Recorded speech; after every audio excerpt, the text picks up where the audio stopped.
I came across an interesting discussion recently in the comments section of a One Championships video. The video shows Rodtang making a hard read to knock out his opponent by calling out a spinning back elbow. In the opening exchange of the fight, his opponent Tabares throws a teep, which is caught by Rodtang. Rodtang likes to punish teeps by catching them and following up with a 2-1. However, Tabares cleverly spins, avoiding the two-piece combo, and almost catches Rodtang with the elbow. This same sequence happens again. Rodtang catches the teep, then goes for the 2-1, and this time Tabares' elbow lands. At this point, Rodtang gives a knowing smile that says, A, I should have seen that coming, and B, I can't wait to catch the next kick. In the following round, Rodtang catches the teep, blocks the elbow, waits for Tabares to come around, and nails Tabares with an elbow of his own that ends the fight. There's a couple things to clear up here before getting into the comment section beef.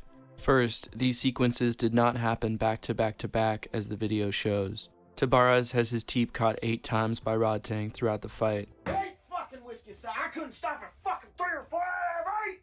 Why? The first 2, Tabares was able to successfully pull off the spinning back elbow, but the 6 after that were all punished by Rodtang. Second, Tabares throws 4 right leg teeps and 4 left leg teeps. The knockout sequence has Rodtang catching a left leg teep and correctly predicting the right spinning back elbow from Tabares. So Rodtang adapts to the mirror version of what he saw from the first 2 exchanges to get the finish. The title of the video praises Rodtang's fight IQ, and the most liked comment does the same while trying to provide clarity on the situation. Shinkod M states, Bro used kick, then elbow 3 times in a row. Rodtang knew his pattern the 3rd time. What a fighter. To which Apache responds, Rodtang knew the potential pattern after just the 1st time. A fighter knowing a pattern just the 3rd time will get KO'd after the 2nd time, but hey, your MMA knowledge comes from YouTube shorts. To which Jalen replies, you do know that something has to be done more than once to be considered a pattern, right? Bro got his knowledge off the back of a cereal box. Apache responds to Jalen, no, in fighting you learn the 1st time. If you don't learn about someone's potential patterns at any given time, that fight won't last long. To which Devili X says, but it's not a pattern if they only do it once. Apache responds, kid, in fighting, a single movement can be seen as a potential pattern. A fighter can't expect his opponent to do the same stuff 5 times, so he does it once and hopes the 2nd time he will block it the same way.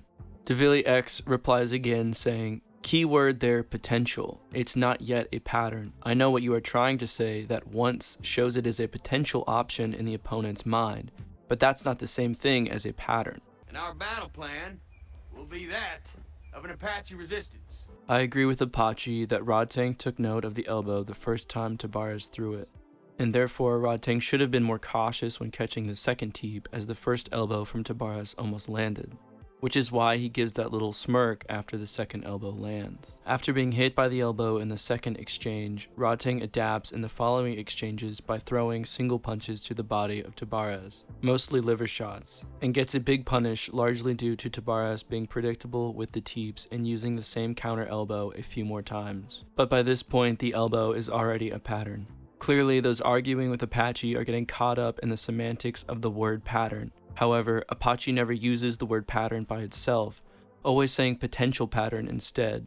The problem is that the idea of a potential pattern is too abstract to be explained fully in the squalor of a YouTube comment section. And while I understand where Apache is coming from and largely side with Apache on this topic, in spite of his dickish behavior, I think we can do a better job of explaining what he is trying to say. One of the big problems I have with Apache's use of potential pattern is that every single move, when it is first thrown, can now be seen as a potential pattern. Which is true technically, since there are only a limited number of options to choose from per situation. However, basing future moves off of only one move being thrown can get us into trouble if we start anticipating that move, even if it's just to block. This is because most good fighters want to condition their opponents. Remember the old adage of going to the body opens up the head?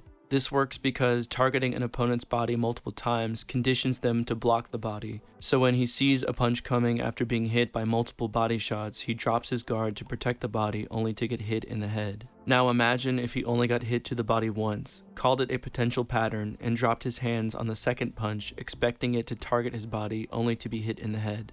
he would get conditioned even faster. This is why generally it's important to be reactionary with defense until you have identified an opponent's habits. The idea of one option providing a potential pattern, while not reliable all the time due to the downsides of anticipation, can sometimes be reliable in predicting future moves depending on the uniqueness of the situation and the outcome of the exchange. In the Rodtang-Tabárez sequence, Rodtang places Tabárez in a state of disadvantage by catching his teep.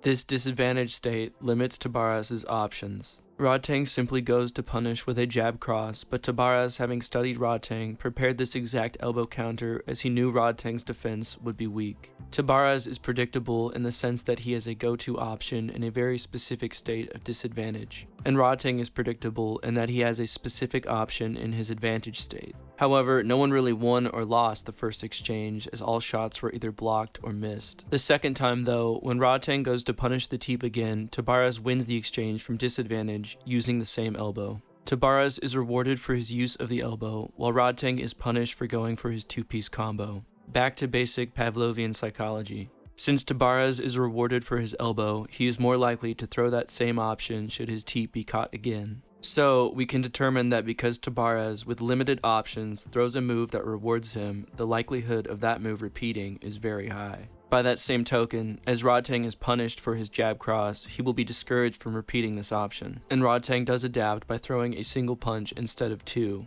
being more defensively responsible and waiting for the counter from Tabárez. So, because this move, the elbow, took place in a disadvantaged state where the move's use was rewarded, there is a high likelihood that the move will be used again. So, in instances like this one move can be seen as having a high likelihood of repetition and therefore can be a reliable potential pattern. From an MMA perspective, with the same logic of having potential patterns based off of one move, we can have potential patterns based off of 0 moves simply by knowing a fighter's base martial art. If he is a Thai fighter, we can expect knees and elbows in the clinch, leg kicks, more parrying, less head movement. From wrestlers, we can expect wrist control, single leg takedowns by center stage, doubles by the fence. Boxers, lots of head movement, combinations, and more angular footwork, etc. Simply understanding what each base wants gives us an idea of the patterns he will use to fight with. All that is to say that styles influence the options being used in a fight before the fight even starts. Another thing to consider when looking at potential patterns is being able to determine the skill level of our opponent. The higher level fighters will usually be more dynamic, choosing different options or mix-ups with each exchange. Lower level fighters tend to spam the same moves and are therefore predictable. The likelihood of repetition goes up for each specific option chosen per situation. One example that comes to mind immediately is Dan Hooker versus Claudio Puelles, where Puelles keeps spamming Imanari rolls to get a leg lock on Dan. But it's predictable to Dan after the first one, and he is able to simply pick Puelles apart at range, rendering Puelles' whole game plan useless, eventually being KO'd with a body shot.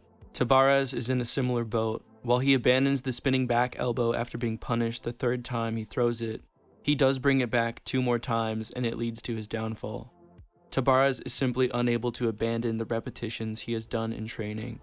It becomes muscle memory for him, and even more so when Rodtang puts him in the corner where Tabárez's disadvantaged state is worsened and his habits more likely to present themselves. Final thoughts. Just knowing an opponent's base martial art or arts gives us an idea of moves and patterns that will potentially present themselves in a fight. Next, the skill level of the opponent can help determine how repetitive he will be. Seeing one move at a low skill level is much more telling than seeing one move at a higher skill level. Next, the specificity of the situation in which the move was thrown can reveal the move's likelihood of repetition.